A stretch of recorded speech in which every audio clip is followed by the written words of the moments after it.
After my grandson was born, I received an eviction notice from my daughter-in-law. She made it clear that now the rightful heir had arrived. What she didn't realize was that I had already hidden a fortune of $2 million left by my husband. I'm glad you're here reading this. Stay until the end of my story and leave a comment with the city you're watching from, so I can see how far it has reached. My name is Caroline, and I am 72 years old. Yesterday was meant to be one of the happiest days of my life, because my grandson was born.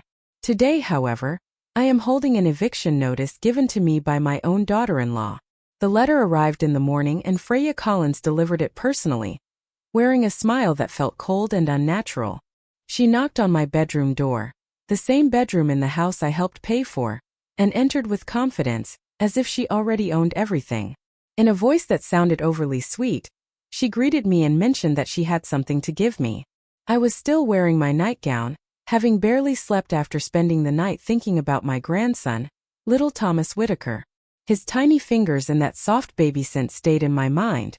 I had held him for only 3 minutes the day before Freya Collins decided that was enough. I asked her what it was, even though something in her tone made me uneasy. She handed me the envelope with a certain dramatic gesture and told me to open it. The paper felt expensive in my hands, just like everything she preferred. As I read the words, my hands started shaking. It was a notice telling me to leave the house within 30 days. It said that the rightful heir had been born and that my services were no longer needed. The word services felt especially painful, as if my 43 years of raising a child meant nothing more than that. I said that I didn't understand, although in truth I understood very well. This was exactly the moment she had been waiting for. She calmly explained that now she and Brent Bennett had their son, they needed space. She reminded me that I had been living there rent-free for 2 years, and added that it was time for me to take care of myself again. 2 years had passed since my husband Ethan Bennett died, leaving me with nothing but this room in my son's house. 2 years of feeling like an unwelcome guest in what used to be my home. I asked where Brent Bennett was, my voice barely audible. She answered that he was at work, adding that someone had to provide for the family. While looking at her manicured nails, she mentioned that he knew about everything and that they had discussed it thoroughly. That realization hurt the most. My own son knew his wife was forcing me out, and he said nothing. I tried to speak calmly, explaining that I helped with the baby and took care of the house, but she interrupted me. She said that this was exactly the problem, that I interfered too much and made her feel uncomfortable in her own home. The irony was clear to me. For years I had felt like a guest in my son's life, and now she was saying the same about me. I reminded her quietly that I had raised Brent Bennett in that house together with his father, but she dismissed it immediately. She pointed out that his father was gone and that Brent Bennett now belonged to her, that this was her family, her home and her life, and that I was simply in the way. Each of her words felt heavy and painful. I looked around the room that had become my entire world. The wedding photo of Ethan Bennett and me, the quilt my mother made, and the small bookshelf filled with books I had collected over the years. She repeated that I had 30 days, adding that it was generous. When I questioned what she meant, she paused at the door. And for a moment her expression turned cold. She made it clear that, in her opinion, I had never truly belonged there. After she left, I sat on the edge of my bed for hours holding the letter. The house was quiet except for the occasional sound of the baby crying. My grandson, the child I had been so excited to love, spoil and teach, just like I once did with his father. I thought about calling Brent Bennett and demanding answers, but I already knew it would not change anything. He knew everything, and he had already chosen his side. The truth is, I had been preparing for a moment like this without realizing it. Not for the eviction itself, but for the moment when I would have to decide whether to keep pretending that I was powerless. Freya Collins made one important mistake. She assumed that because I lived quietly, dressed simply, and never showed any wealth, I didn't have any. She believed that when Ethan Bennett died, I was left with nothing but a room in my son's house. She was wrong. In a safety deposit box across town collecting interest for 2 years, there was $2 million. It came from Ethan Bennett's insurance, his retirement savings, and assets she never knew existed. I had kept that money hidden, not because of greed but out of caution. I had planned to use it for my grandson's future. But sitting there with the eviction notice in my hands, I realized something important. Before I could secure anyone else's future, I needed to take back my own dignity. Freya Collins wanted me gone. That was fine, but she had no idea what she had just started. The boxes arrived that same afternoon. Freya Collins had ordered them online with same-day delivery to make her message clear. I found them stacked outside my bedroom door. A quiet reminder that my time there was limited. As I started packing my things, each item brought back memories I had tried to forget. The blue dress I wore to Brent Bennett's college graduation, which I bought secondhand because all my money went to his tuition. The cardigan with a small hole in the elbow that I never replaced because he needed textbooks more than I needed new clothes. People often speak about a mother's sacrifice as something noble and beautiful, but they rarely mention how it slowly empties you until you forget who you were before giving everything to someone else. After Ethan Bennett's first heart attack, when Brent Bennett was 16, I began working extra shifts at the department store. Ethan Bennett could no longer continue his construction job, and we had a son who dreamed of becoming an engineer. College was expensive and scholarships were not enough.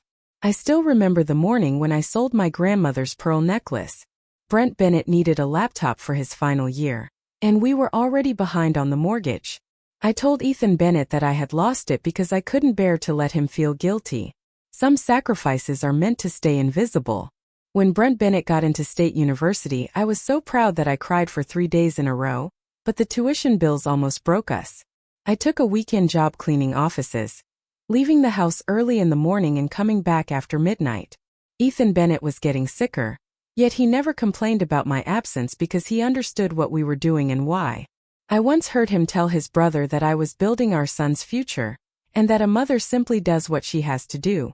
The irony is that I believed I was teaching Brent Bennett about hard work and dedication, but instead I showed him that mothers sacrifice everything without expecting anything in return.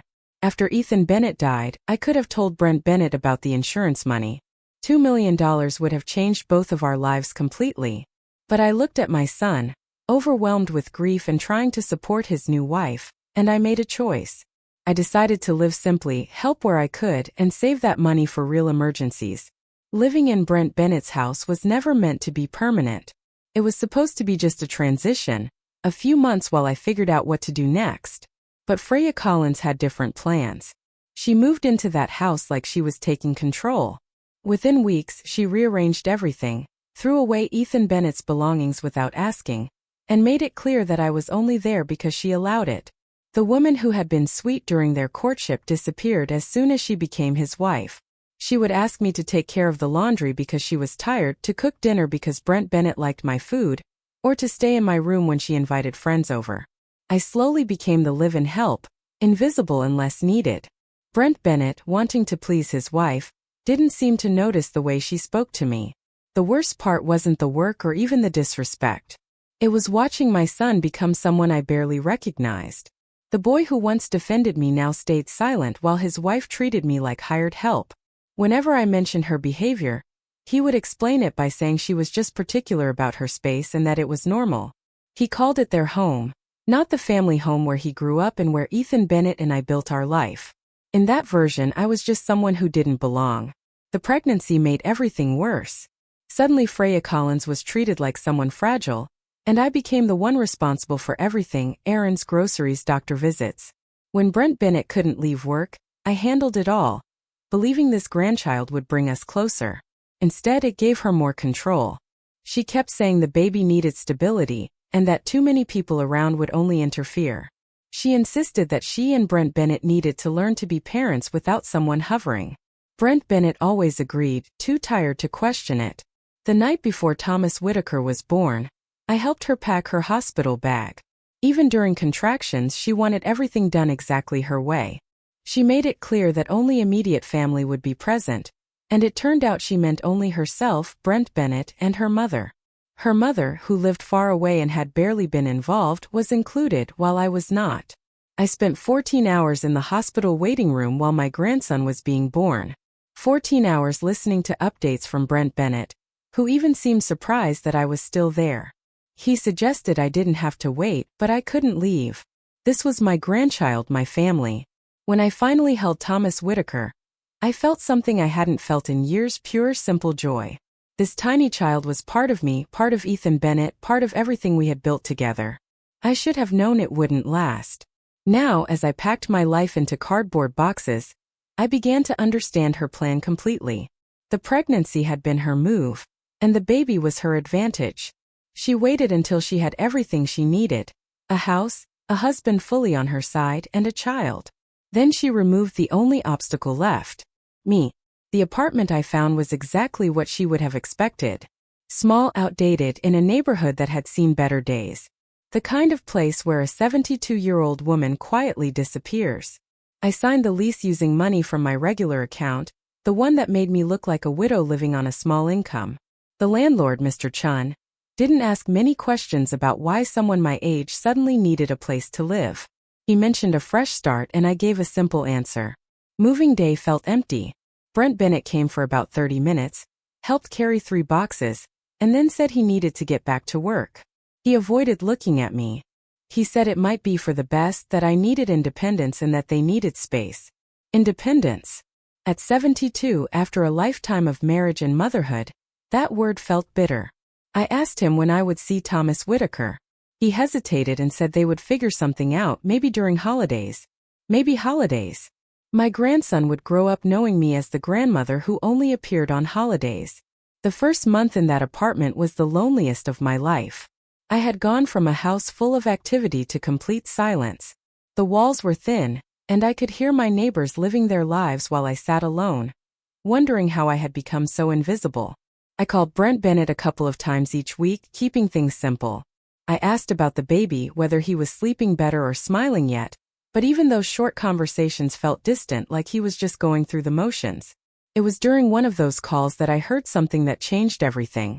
I heard Freya Collins in the background telling Brent Bennett to have the delivery brought upstairs and mentioning designer bags for the master closet. When I asked him about it, he quickly ended the call before answering. That night I couldn't sleep. Those bags were far too expensive for someone with Brent Bennett's salary, even considering his position. The thought stayed with me because those bags cost more than most people pay for rent. The next week, curiosity got the better of me. I drove past their house, my old house, and noticed a red BMW in the driveway. It wasn't Brent Bennett's practical Honda, which was nowhere to be seen. The BMW had temporary plates. I parked across the street and waited. About an hour later, Freya Collins came out wearing a designer outfit I recognized from a magazine advertisement. She placed Thomas Whitaker into a car seat that likely cost more than my monthly grocery budget and drove away. I followed from a distance, feeling foolish but unable to stop myself. She went to the most expensive shopping district in town, spending hours in boutiques I had never dared to enter, even when Ethan Bennett and I were doing well. When she came out of a jewelry store, she was wearing new diamond earrings that reflected the sunlight. That evening I called Brent Bennett again and casually asked how things were at work. He said it was tough and sounded tired. He explained they were working 10-hour days just to make ends meet and mentioned how expensive the baby was. Making ends meet while his wife was buying BMWs and designer items. I gently asked if he was getting enough help at home. He said Freya Collins was doing what she could but was exhausted from the baby and deserved nice things after everything she had been through. Over the next few weeks, I made it my business to learn more. I started walking through their neighborhood when I knew Brent Bennett would be at work. The BMW became a regular sight, often accompanied by shopping bags from expensive stores I recognized from magazine ads. The final moment came on a Thursday afternoon. As I walked past the house, I heard raised voices through an open window. Freya Collins was shouting, saying she didn't care what his mother thought, and that this was their life now. Brent Bennett responded, saying I just wanted to see Thomas Whitaker. Freya Collins replied firmly that I would see him only when she allowed it, and that she would not let me take control the way she believed I had before. Take control. I had raised him, loved him, and sacrificed everything for his future. If that was taking control, then what was she doing now? Brent Bennett said I was lonely, but Freya Collins cut him off and called me a bitter old woman who needed to accept that my time was over. I stood frozen on the sidewalk, listening to my son's wife speak about me like that. After a pause, Brent Bennett agreed, and my heart broke. That night, sitting in my small apartment, I made a decision. I had spent 2 months feeling sorry for myself, accepting the role of someone pushed aside. But I had forgotten something important about myself. I was Ethan Bennett's wife, the woman who worked multiple jobs to put her son through college, the one who held her family together through illness, financial struggles, and loss. I was not a victim. I was someone who had survived everything. And it was time Freya Collins understood that. I picked up my phone and called a number I had memorized but never used. A professional voice answered, and I said I wanted to hire an investigator.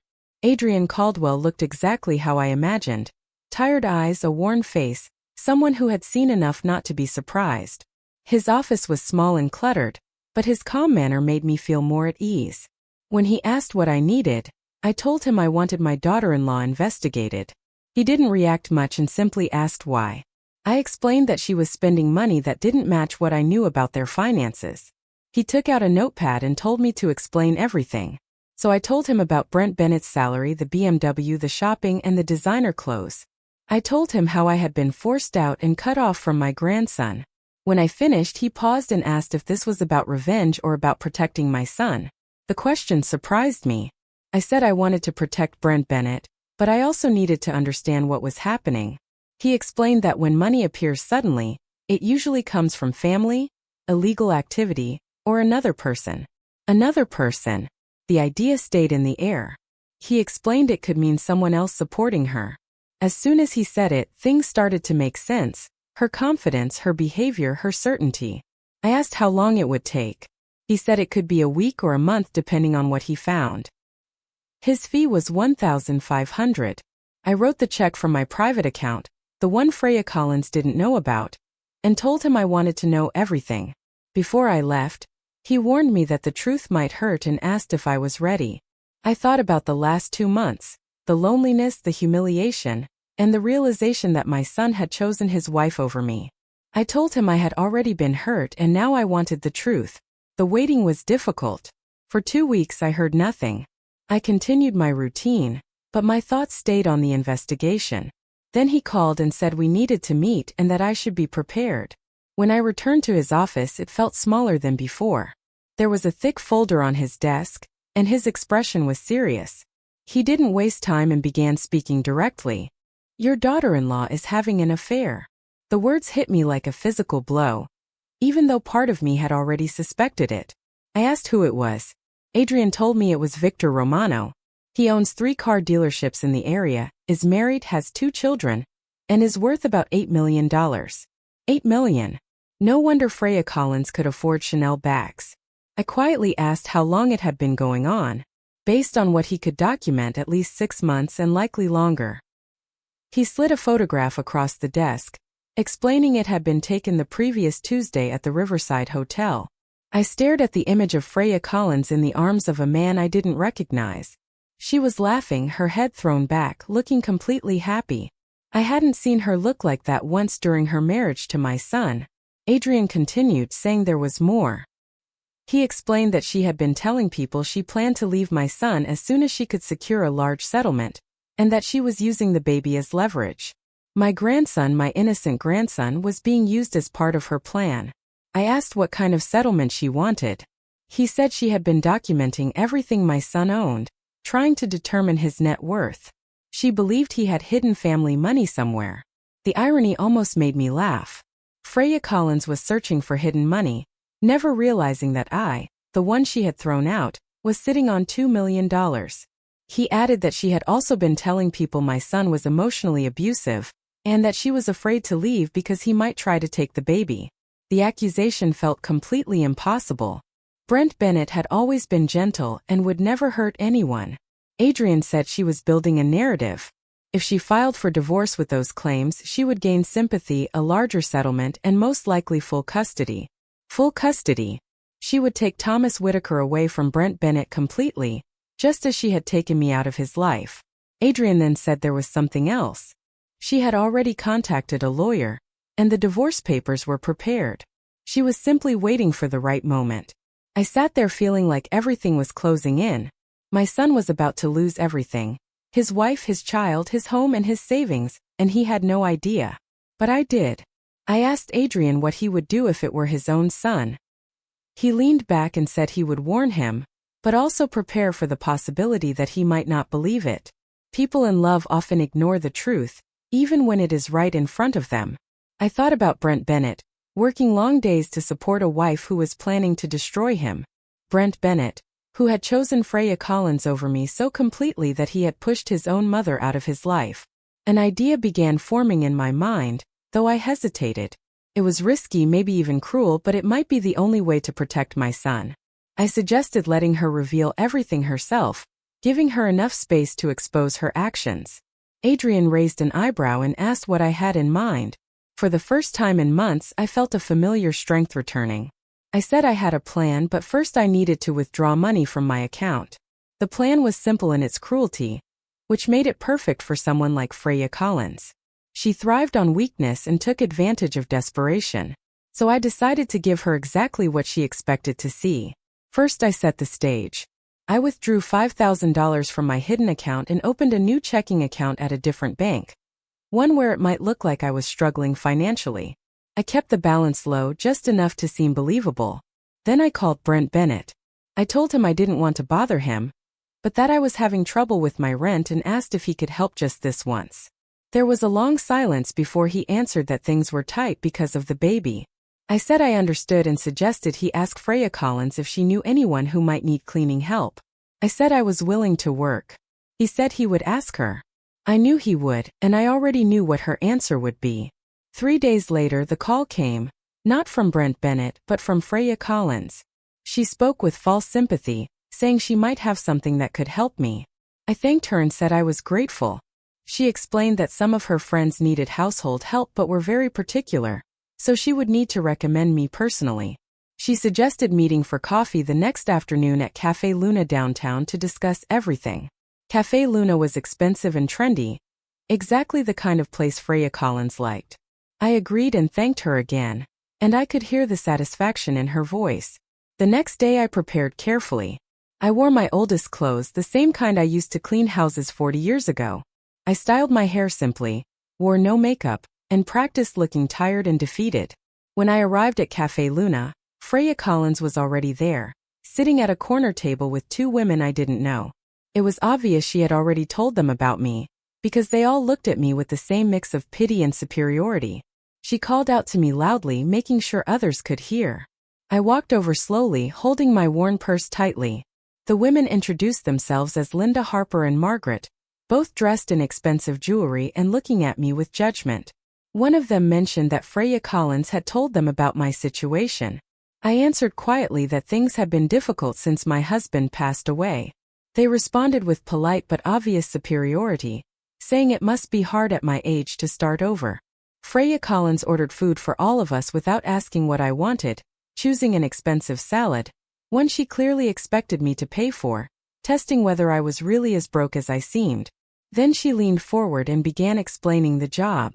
She said a family was looking for someone to clean their house twice a week, mentioning that it was a large place with 6 bedrooms, 4 bathrooms and frequent guests. That sounds wonderful, I said eagerly. I asked what it would pay.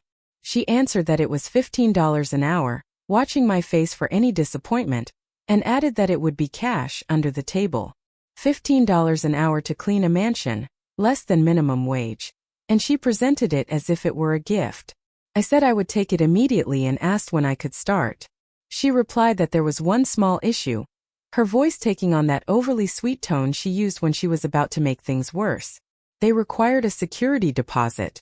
$200 to ensure nothing would be stolen. $200 she knew I could not afford to lose. I said I wasn't sure I had that much, letting real panic show in my voice. One of her friends commented that it was unfortunate and mentioned that the family was very particular about their help. I suggested that maybe I could work for free for the first few weeks to prove myself. Freya Collins exchanged looks with her friends and said that would not work, explaining that they needed someone who could commit financially. I begged, explaining that I was behind on rent and might lose my apartment. The satisfaction in her eyes was clear. This was what she had been waiting for, to see me desperate. She slowly said that she could lend me the money as a family loan. I asked if she really would do that with tears in my eyes. She replied that family helps family. She took out her phone and made a show of calculating. $200 for the deposit plus interest 25%, so I would owe $250. 25% interest on such a small loan. Even loan sharks ask for less. I whispered that I didn't know how to thank her. She replied with a cold smile that I shouldn't thank her yet, because I would need to sign a promissory note, and if I didn't pay it back in 30 days, there would be additional fees. She pulled out a paper she had clearly prepared in advance and placed it in front of me with a pen. The terms were even worse than what she had said: compound interest, late fees, and a clause allowing her to claim my belongings if I failed to pay. I said it seemed complicated while reading it. She answered sharply that business is business and suggested that if I couldn't handle simple obligations, maybe I shouldn't be working for people like that. Her friends agreed, clearly enjoying the situation.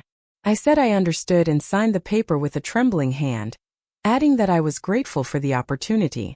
Freya Collins counted out $200 in cash, making sure others could see her generosity, and told me not to disappoint her. I promised I wouldn't and held the money tightly. As I left the cafe, I heard her voice behind me, not quiet enough to be private, saying that some people never learn to take care of themselves and that it was sad.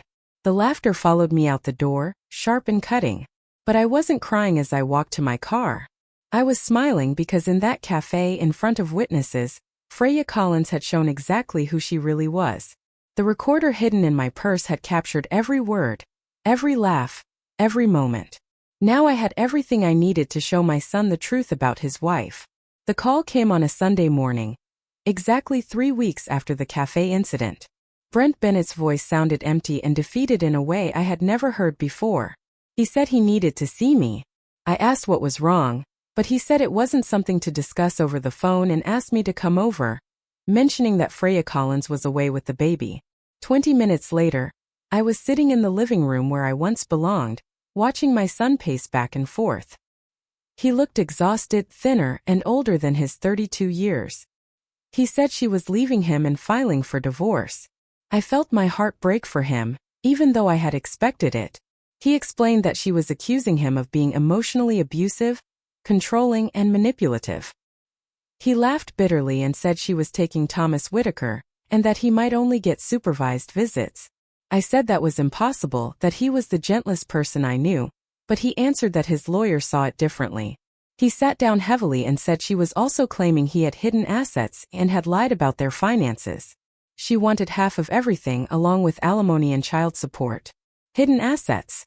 The irony would have been almost funny if it weren't so serious. I told him there was something he needed to know about Freya Collins.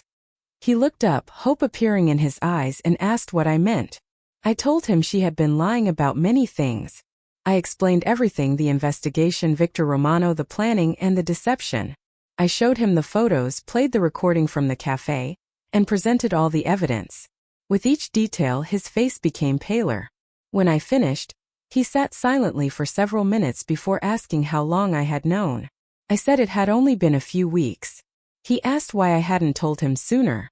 I explained that he wouldn't have believed me, and that he needed to see it himself. He didn't argue because we both knew it was true. Then I said there was something else I should have told him long ago. I took out a bank statement and handed it to him. His eyes widened when he saw the amount: $2 million. I explained it came from his father's insurance, retirement, and investments, and that I had kept it safe. He struggled to understand why I had lived the way I did while hiding that money. I took his hands and told him I needed to see who he had become without money influencing him.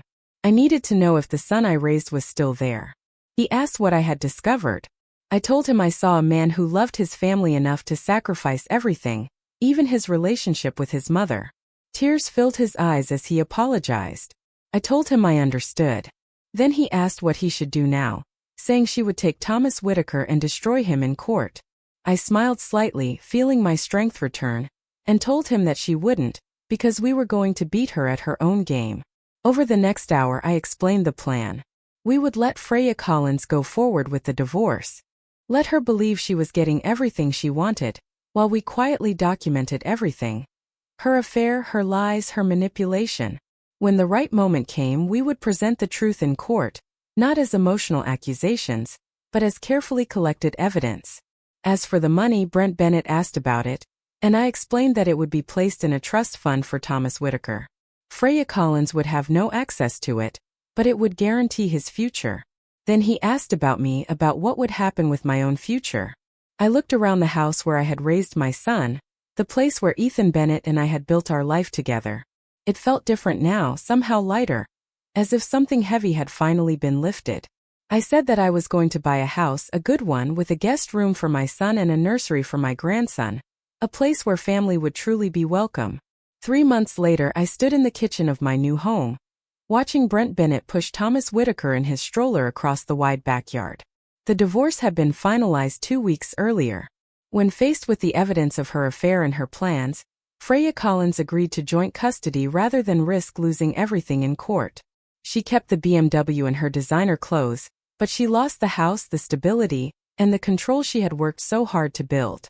Victor Romano disappeared from her life as soon as his wife discovered the truth. The doorbell rang, interrupting my thoughts. When I opened the door, a delivery man stood there holding a large bouquet of flowers. He asked if I was Caroline Bennett, and I confirmed it. I looked at the card after he left. It said, "Thank you for never giving up on us, signed with love from Brent Bennett and Thomas Whitaker." Through the kitchen window, I watched my son lift his baby from the stroller, pointing toward the trees and speaking to him with that warm, animated tone parents use when showing the world to their children. Thomas Whitaker would grow up knowing his grandmother's love. He would learn that family means being present, not only when it is easy, but especially when it is difficult. He would understand that true strength often looks like patience, and that the strongest victories are sometimes the quiet ones. I found myself thinking about Freya Collins, likely sitting in some expensive apartment, wondering how everything had fallen apart. She had made one crucial mistake. She believed that because I loved quietly I was weak. She learned too late that kindness is not the same as weakness, and sacrifice is not the same as surrender. At 72 years old, I had reclaimed not only my dignity, but also my family. And for the first time in years, the future looked exactly as bright as I had always hoped it would be. Now, I'm curious about you who listened to my story. What would you do if you were in her place? Have you ever experienced something similar? Share your thoughts below. And on the final screen, I'm leaving 2 more stories that are favorites on this channel. They will definitely surprise you. Thank you for staying with me until the end.